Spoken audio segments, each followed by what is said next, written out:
أكبر لا إله إلا الله.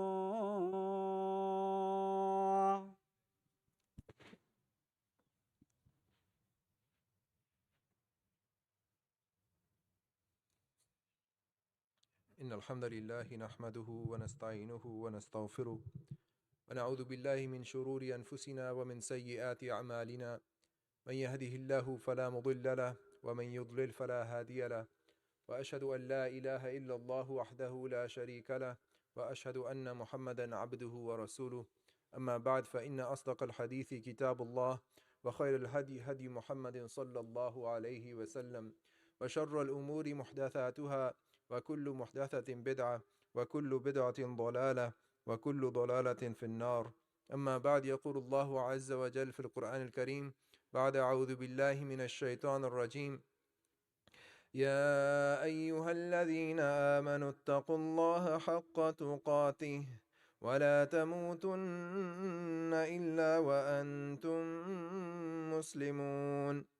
وقال تعالى يا أيها الناس اتقوا ربكم الذي خلقكم من نفس واحدة وخلق منها زوجها وبث منهما رجالا كثيرا ونساء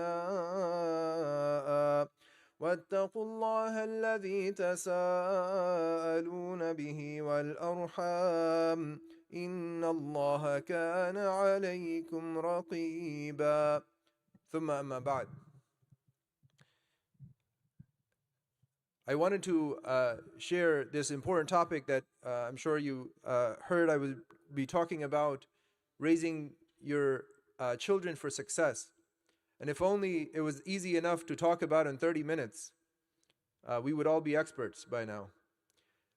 So I wanted to share a few tips. But at first I wanted to start with this story that I heard from a sheikh about a young boy. Young boy is about 10, 11, 12 years old. And his father comes home and he runs to his dad and he says, Assalamu alaikum, how are you, dad? Let's play. Can we play together? And the dad, he says, no, I just came from my job. Now I have to rest and I have to go to my second job. So he waits. And so his dad, he goes to his second job. He comes home at the end of the day and almost at nighttime.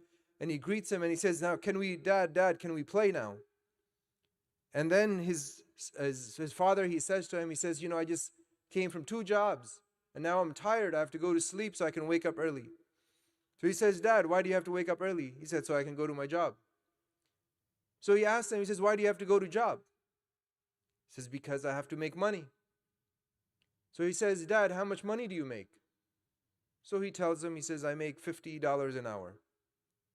He says, okay. So the boy, he goes away, he leaves his dad alone. And day after day, this father is coming to the house, 1 job, second job, sleeping, resting, 1 job, second job. And the same routine continues for days and weeks. And finally, one day, this boy, this 10, 12-year-old boy, he comes to his dad when his dad comes from work.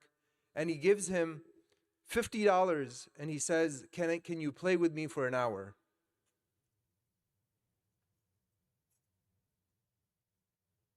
Can you play with me for an hour? And, this story, I don't know if it's true or not. Nonetheless, I heard it and there's lessons we can learn from it. It encapsulates the lives of many of us. It summarizes and encapsulates the lives of many of us. And this is the way we live our lives every day in, day out, working. And even when our children, when they're young and they want to play with us, we don't have the time. When they want to talk to us, we don't have the time. And then when we want to talk to them, they don't want to talk to us. And so how do we start that relationship off at a young age? Right? And many times, like, one of my teachers, he said, people come to me with their children, they're teenagers, they're, young adults, and they tell me, Sheikh, can you fix my kid? He says, you spend a lifetime making him, this way. How am I supposed to fix him? In 5 minutes, 10 minutes, or even in a day or two, or a week or two, or a month or two. You can't just fix all of that, bad training, the bad upbringing. And so the first and foremost thing that we need to do is to be able to spend time with our children. Because there is a crisis, brothers and sisters, among the youth. There's a crisis actually in every age generation, but especially among the youth. And we have to be privy. We have to understand, what that crisis entails. These are children, these are youth, young adults almost. They go to school and they face, severe pressures that most of us don't understand. When I say most of us, I mean almost all of us. We don't understand. Even if you went to school here in this country. And I remember I used to give this khutbah, something like this, maybe 15 years ago, 20 years ago, and I used to talk to the immigrant parents. They used to say, you have no idea what, we go through in our schools. Right? Because you didn't go to school in this country. And now after having gone through myself, gone through schooling in this country, and now I see the challenges that people face, the youth face in their schools, I can tell you that we, alhamdulillah, never had to face those challenges. And their challenges are far greater now than they were in our days. So even we don't understand. Even if you went to school in this country, you were born and raised here, and you have children, you don't understand the challenges that they face. But after all of that day of chaos and havoc, of dealing with people who are nagging them, who are bullying them, who are talking down upon them, and then they have to look different, they have to dress different, they have to be different, they have to walk different and talk different because of their Islam. They come home after all of that stress, all of that anxiety, and what do they get? They get nothing. They don't get the time from their parents. They have no one to talk to, no one to play with, no one to listen to them. Right? Because we, as adults, we're too busy on our phones. Right? We're scrolling through social media. Right? Watching one video after another video after another video. It's never ending. You could do it 24 hours a day and those videos would keep coming. Right? But that's who we are. That's how our lives are made up of right now. And so ask ourselves, what is the likelihood that if my child had an emergency or they had some situation that they were dealing with, would they come talk to me? Right? Would they approach me because of the relationship I've built with them for the last 15 years, 20 years, 18 years, 19, all the relationship that we've had, would they come talk to me? So ask yourself, right? Do they come give you good news? Like, oh, dad, or mom, I got an A+ in this really hard class. Right? If they tell us they got a B+, that's a problem for us. Because you shouldn't be getting B's. Right? And so they come with all that chaos and all of that havoc and stress and anxiety. And when they come home, what do they face? They face parents with unreasonable expectations. You just got a B+? You got an A-? Right? Not the A+? Where's the extra? Where's the bonus? Right? And so we have unreasonable expectations and never appreciate them. Right? Never appreciate. Never say, oh, you did a great job. Last time you got a C, this time you got a B. You made great improvement. MashaAllah, good job. Let's celebrate. Right? How did you do it? You tell me more. But whereas we start to pick at their faults. And one sheikh said, and we're going to talk about in the second half, we'll talk about some of the tips. But he says, catch your kids doing something good. We do the opposite. We catch them doing something. We're looking. We're like, even if it's not bad, we're like, oh no, that looks like it's bad. It could be bad. Maybe you could have done bad. Right? So we're trying to catch them all the time. Oh, you did something. No, catch them doing something good and say, oh, mashallah, I saw you do that. That's great. That was very nice. You're helping your sibling with helping them with something, being nice to them, being caring and compassionate. That was very nice of you. Right? So catch them doing something good. So how likely are they come to, if they fail a class, would they ever tell you? Imagine your children, right? They're in high school or they're in college. And if they fail a class, would they come tell you? Do they have that relationship? Do they feel like you're going to understand them? Probably not, right? Let's say they get caught using drugs in school. Are they going to come tell you? Are you the support system that they have? When times are challenging, times are difficult, right? Let's say your daughter, may Allah protect us, gets pregnant in high school. Is she going to come home and talk to mom? right? And you're like, so many people, you're just looking in shock. You're like, oh, this doesn't happen to Muslims. Happens all the time, brothers and sisters. Happens all the time. Your son gets caught with a girlfriend. He's going to come talk to you. I got called by the principal's office, or I got caught by this or that, or something happened. Is that something that they're going to reveal to you? Is that something, do you have that relationship with them that they're going to talk to us about it? Yet we turn them away. Young, when they're so young, we just want them to get away. In fact, you know what we consider a good boy and girl these days? The one who is sitting quietly watching on their iPad. It's like, oh, mashallah, such a good kid. So not making any noise. Right? And that's what we try to achieve. It's like, why can't you sit like them and play on the iPad? That's what we tell our kids. Just go, look, that kid is playing quietly, not bothering anybody. The most destructive thing you can do is to get an iPad, to get these devices for your children. And when they have, when they're 8 years old and 10 years old, and they have some accomplishment, let's say they're reading the Quran, they finish reading, let's say Juz Amma, or they memorize some surahs. You know how we celebrate? We celebrate by giving them an iPad. Astaghfirullah. It's like the worst idea. Right? So we celebrate their accomplishments by giving them something that's going to handicap them in life. In fact, the people who make these devices, they don't give their devices to their children. In fact, they're on record saying that their kids are not allowed to be on these devices. The makers of these social media, right? These apps that we have, that we watch all the time, the makers of those apps, they say our children are not on these apps. We forbid them from being on these apps. If they were so good and healthy, then why don't they tell their kids to be on them? Right? So these are unfortunately the relationships that we have. And we see our children, and when they make mistakes, we think it's the end of the world. We think they're the shaitan. You are as evil, and this is the way we deal with them. And so we have to have that relationship where we can talk to them. And they should be willing to tell us something that happened to them, whether good or bad. Right? No matter what happens, your kid never tried to kill anybody. Right? If they fail a class, right? If they fail an exam, if they got, caught using drugs, or they, whatever happened to them, at least they didn't kill anybody or try to kill anybody. But we know Yaqub alayhi salam, a prophet whose children were prophets, they tried to kill their brother. Not any random person, their brother, their sibling. Right? Imagine the gravity of that sin, of that action. Right? So, and this, and they eventually they made up and they forgave him. And these are the sons, these are the kids of a prophet. And you're no prophet. Right? And so we expect these things to happen to our children. We expect them to face problems. We expect them to, and they certainly are. Even if you think, oh no, my kid looks fine, comes home, it doesn't say anything. That's the problem. You don't know about their problems. So let us develop this relationship with them where they come to us.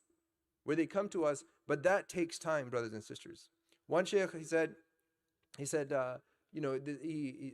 met, somebody came to him at the masjid, and he said, Sheikh, I want to talk to you. He brought his kid with him, and he says, this kid is messed up. He's doesn't listen, doesn't do anything good, and can you help me? Can you fix him? And so he asked him. He says, what do you do? What have you done for him? He says, well, I work 2 jobs. I come home and I'm tired, and I give them everything. They want a phone, I give them a phone. They want an iPad, I give them an iPad. They want a computer for school, I give them a computer. I give them everything. Give them the nicest clothes, the nicest shoes and sneakers, buy them everything. But they don't listen.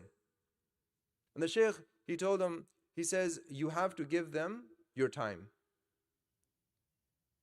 And so this brother, he listened. He said, okay, sheikh, give me something else.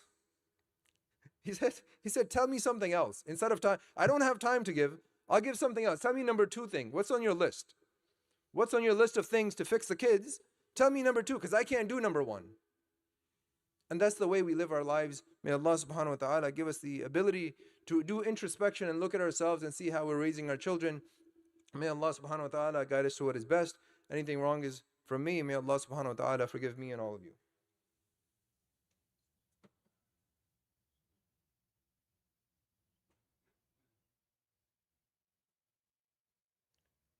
Alhamdulillah alladhi hadana li hadha wa ma kunna linahtadiya lawla an hadana Allah. As-salatu was-salamu ala rasulillah wa ala alihi wa sahbihi wa man wala. Amma ba'd.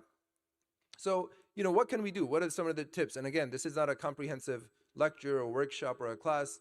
What are some of the things that we can do? Number one, I'm going to share the story of another man who came. He brought his son to the sheikh and he told him, he says, Sheikh, my son is selling drugs in school. Can you tell him it's haram to sell drugs and he shouldn't sell drugs? So the sheikh, he asked the boy, he said, well, what do you have to say? He says, yes, I sell drugs. But he says, Sheikh, is it any different to sell drugs or to sell alcohol? The sheikh says, no, they're equally bad. He says, well, then my father sells alcohol in his stores. So tell him to stop selling alcohol. So the first and foremost thing we need to do is live by example, brothers and sisters. Live by example. Because even if your children don't have a crisis, you are the crisis. You are causing the crisis. Because when they come to the masjid and they hear Islam is peace, Islam is love, Islam is compassion, Islam is great, Islam is this, and they go home and they say you. And they say Islam can't be right. This can't be the right religion.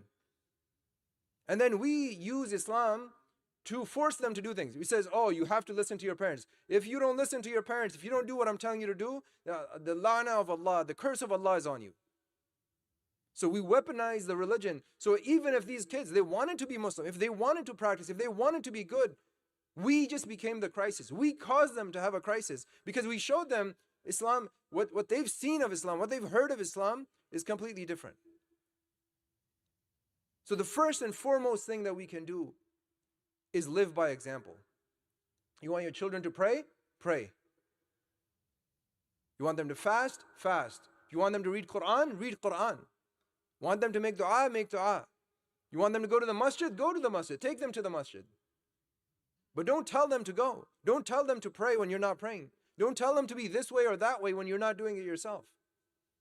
And this is the biggest hypocrisy, that when children see this from their parents, that it breaks all trust, because this relationship with a parent is the closest relationship you have. Right? This is your mother and your father. These are the people that you go to when they take care of all of your needs. And when they see that they're weaponizing, they're making Islam look ugly for the children. And then they force and they use that religion as a weapon to make them do what they want. And then the children, they say, no, we can't have this. We don't want this religion. If Islam teaches me, it forces me to listen to my parents who are hypocrites, then I don't want to be Muslim. Right? And sometimes we think that, these kinds of things are not happening. And they indeed are happening, brothers and sisters. Your children, they listen, they look way more than you think. Way more than you think. They hear everything you do. They see everything you do. So when you say, that they're not doing what you want them to do, show them what needs to be done. I remember just a few Ramadans in our masjid, there was a brother who came to the masjid. We had never seen him before, but he lived in that town for a long time. So we were happy to see him, mashallah, coming to the masjid every day in Ramadan, coming, praying Tarawih, praying all the prayers. So great. And he brought his son, who was like a young adult, 18, 19 years old. And then after Ramadan, 2-3 months passed and we didn't see this brother. So finally one day he came for Jumu'ah. And so somebody asked him, he says, oh brother, we haven't seen you for so long. All Ramadan you were here for every prayer. And now for so long we haven't seen you. He says, it doesn't matter if I come as long as my son comes. And this is the mentality that we have. As long as they go to Jannah, I'll be fine. Burning in what? The hellfire? Like, what is your thinking? What is your logic? Because there were people who had prophets as relatives, right? And they burned in hell. But the prophets were saved. And they're vice versa. And they were prophets. Ibrahim alayhi salam had a father who was building idols. Right? Not just worshiping idols, but building them for other people. And we just talk about the example of Yaqub alayhi salam, Yusuf alayhi salam, right? We know the examples of Lut alayhi salam and his family and his son, right? So don't think that your children are not looking. You think, oh, they're so naive, they're 12 years old. What do they know? Oh, they know everything. They know way more than you think. They know way more than you think. So the way you talk with your husband or your wife, the way you argue with your husband or your wife, or the way you disrespect your husband or your wife in front of the children, they know it. They see it. So, when they talk back to their mother, or when they talk back to their father, and they're disrespectful, and you tell them, hey, respect your mother, they say, well, you don't. Even if they don't say it, they feel it. Right? So show them, brothers and sisters. If there's one thing that we can do, it is to live the example that we want them to be. At the very least, you're living for yourself. You're living for you, for your akhirah. And you're hoping that they would follow your example. Right? So at least live your life, trying to want Jannah, trying to earn Jannah. And at the same time, make dua for your children that they would follow in your footsteps. So very, very important to be setting that example, brothers and sisters, of being the example that you want your children to be. So you want your children to be righteous and pious, you be righteous and pious. And I will share this one more example, just because this point is I have several other points, but this one point is so important. And I want to share this a story with you. Surah Al-Kahf that we're all going to read today. We probably already read it, right? At the end of it, Musa alayhi salam, and he's with Khidr, right? And both of them, they see three things, right? They see a bunch of things that happen, but two of those things that happen in the three, I want you to think about them, right? They go to this town where a wall is falling, and he rebuilds a wall. You guys know the story. I'm not going to go into detail. But why did he save the treasure of those boys the treasure was under that wall? If the wall fell, the people of the town would have taken that treasure. That treasure belonged to two boys, right? Orphan boys. And so Allah subhanahu wa ta'ala, when Khidr explained to Musa why I built that wall, what did he tell him? Why did he rebuild that wall? Because the boys were righteous and pious? No. Abuhuma salihah. Abuhuma salihah. Their parents, their fathers were righteous people. So you know how we go to work and we want to make a lot of money, and we want to save, and we want to invest, and we want to buy a house, and we want to buy a business. Why? So our children will have a good future. Think about those boys whose fathers died. And when they were making that treasure, when they were working for it, right? Do you think that they thought about, what kind of future my kids are going to have? Yeah, they wanted it. But what was the work that they put into it? Just the money? No. They were salih. They were righteous, pious people. And that's the more important thing. Because hundreds of millions, people die would leave money behind, right? Leaving treasure behind is not the miracle in that story. It's that Allah protected their children years and years later. Why? Because they themselves were pious people. They themselves were righteous people. And so this is an amazing story. And the other one also, he kills a little boy. Why? Because he was going to become a corrupt and disobedient person towards their parents. Right? So Allah subhanahu wa ta'ala, He makes these things happen. And these examples that He gives us, the importance of living by that good character and giving example to our children. Number two, we could talk about spending time with them, right? Being fully attentive. And something that we started implementing with our children once, and we haven't done it for a while, is to take them to a brunch, or take them out somewhere, spend time with them, talk to them, give them the opportunity to ask you things, right? Ask you questions, you ask them questions. Spending quality time with them. Not spending time like your phone is over here and you're scrolling, and your children are here, they're talking to you, but you're not listening, and you're just scrolling. No, put the phone away, right? And you'll realize, actually, one day I put my phone on focus mode, right? The do not disturb mode. I did that because I was writing something, and then I forgot to turn it off. And then I said, man, today was such a peaceful day, right? If you know that mode, you swipe down and there's a do not disturb mode. When you do that, you don't get any notifications. Nobody, it doesn't say Facebook, somebody liked you, or somebody, texted you on WhatsApp. You don't get those notifications. So I realized that that day was really productive. I don't know why. And I just forgot to turn it back on. And so put your phone down and talk to your children, right? Learn about what they like, what they don't like, who their friends are. Right? And this is something that, a lot of parents, that I've heard have challenges finding good friends for their children. They're like, oh, they go to school and they talk to, well, I said, you make their friends for them. How do you make their friends? Well, you scout out good parents who have, like-mindedness. They're like you, they think like you, they raise their children like you, and then you go to their house. You say, oh, children, go play together. That's how you make friends with them.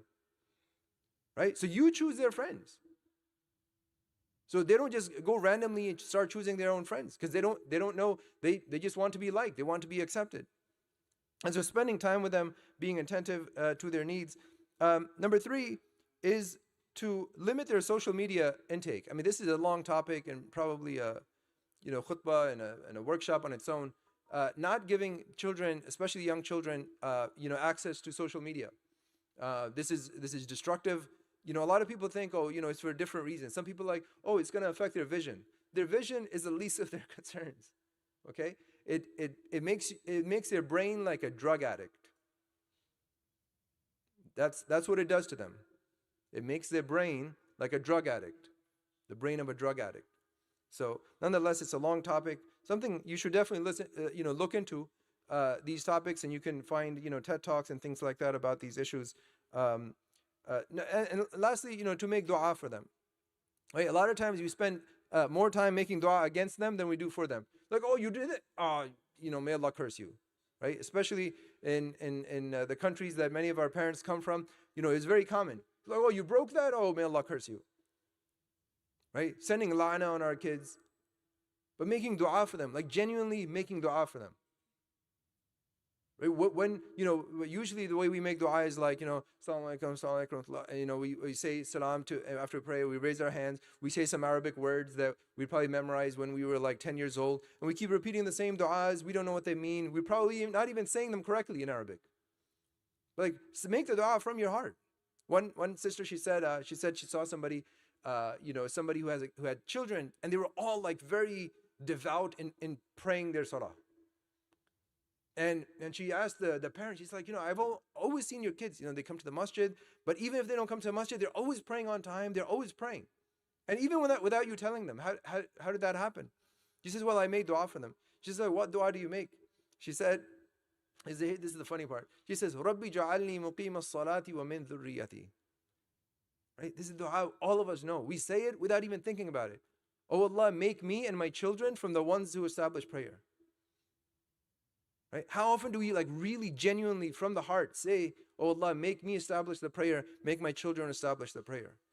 And so with that I close. There are a lot to be talked about, but number 1 is to live up to the example.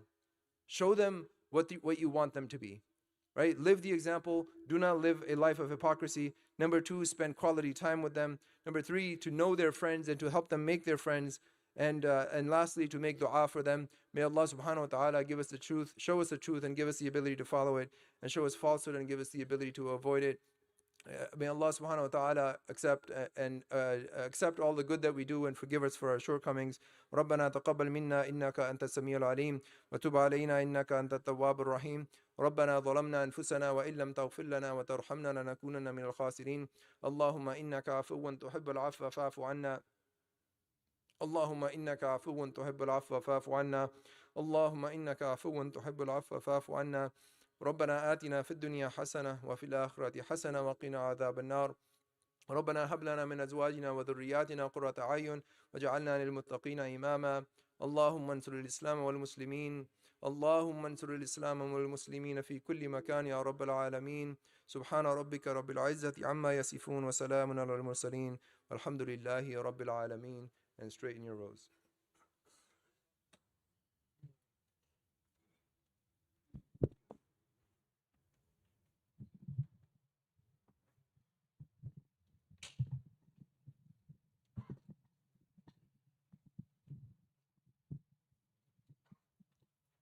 Allah الله أكبر الله أكبر أشهد أن لا إله إلا الله أشهد أن محمدا رسول الله حي على الصلاة حي على الفلاح قد قامت الصلاة قد قامت الصلاة الله أكبر لا إله إلا الله.